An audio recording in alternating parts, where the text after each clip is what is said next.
So here we have the iPhone 15 Pro Max in that new natural titanium color. Apparently this color is very hot this year. I could have sworn it was going to be blue, but hey, it's natural titanium. So let's go ahead and unbox it.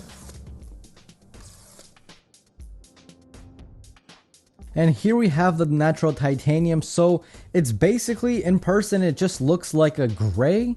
But oh my god, this thing is light. I just noticed how light it is. That's crazy. It's basically like the iPhone 14 Pro, but this is the Max, right? So this is definitely a lot lighter. I believe it's 19 or 20 grams lighter than the 14 Pro Max that this replaces. And you definitely feel that the second you pick it up. I mean, it's actually insane how light this thing is. And here's just a close-up of that new titanium rail. Now people are saying that the more you touch it with your fingers, it'll kind of discolor a little bit, but that's fine because anything gets fingerprints on it. So just maybe wipe it down or use a case. Here we see the action button, very nice and clicky, same as the volume up and down. Now on the bottom, finally, thank you to the EU, we do get USB-C. This is incredible. This doesn't even feel real. It feels like I just bought like a cheap knockoff iPhone that's running Android. To see USB-C on an iPhone, that's wild. And on the other side, we do get that cutout for the 5G antenna as well as the sleep wake button. So let's go ahead and power this thing on. Now in the box, you also do get the USB-C to USB-C lightning connector. See what I mean? I'm still used to saying lightning. Okay, so no, it's USB-C to USB-C. No more lightning. Lightning is long gone. Here we see the two USB-C ends. Finally, like I said, that's always a good thing because I have so much more USB-C cables than I do lightning cables. Here we get, the quick start guys, the stickers, and that's it. So pretty boring unboxing. So now that the iPhone is turned on, let me go ahead and set it up, and then I'm going to walk you guys through the OS as well as talk about that new action button. So now the setup is complete, and I just want to talk about this wallpaper really quickly. I don't know if you guys just caught that, but it kind of has this like nice little effect as it's kind of fading in and out from the always on display. I think it looks pretty neat. Another thing I forgot to talk about is the bezels. They're definitely slimmer than the 14 Pro series, but I wouldn't say by much. Like I totally forgot about the bezels until I was playing with the phone a little bit. But it just, the difference isn't as massive as a lot of people are kind of saying it is. It's nice, it's slimmer, that's always a good thing, but don't think it's going to be like a night and day difference. So let's go ahead and take a look at this new action button right there. So right now, if I hold it down, it'll automatically go into silent, and the vibration is very, very pronounced. Like you cannot miss it. It is a very distinctive, like 4 or 5 taps in a row. It's kind of hard to explain, but I mean, you can't mix it up. But to get to like a different action that you want to do with that action button, you want to go ahead and there's a new setting called action button right there.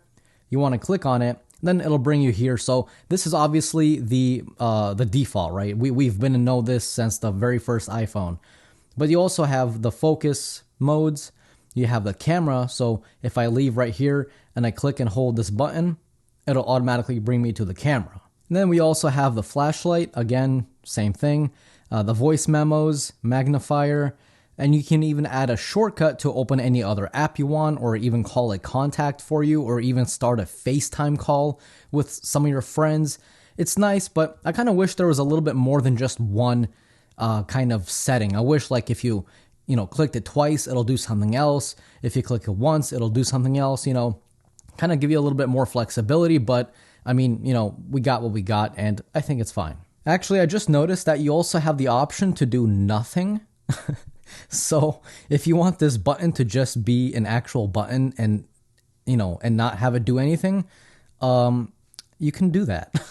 So looking into the camera layout, not only do we have new features that are exclusive to the 15 Pro Max, such as that 5x telephoto zoom, but you also got the iOS 17 features such as the RAW Max, which will take a 48 megapixel RAW photo.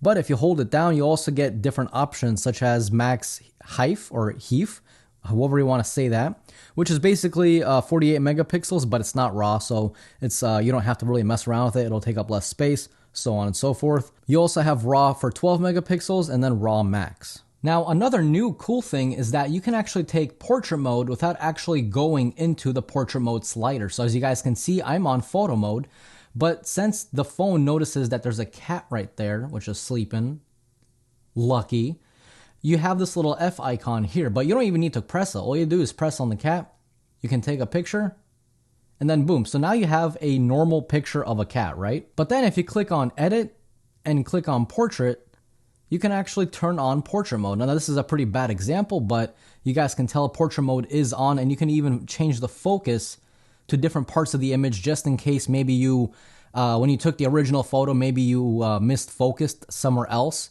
Well, you can literally change it after the fact. That is insane. Depth data is being collected from the primary camera. That's wild.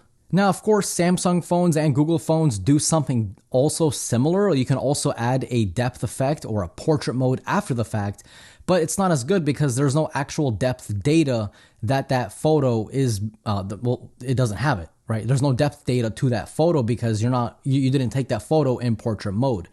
This iPhone does it kind of automatically. And best of all, you still have access to live. So this, as you guys can tell, is a live photo. So I can turn a live photo into a portrait mode or turn it back into a normal photo.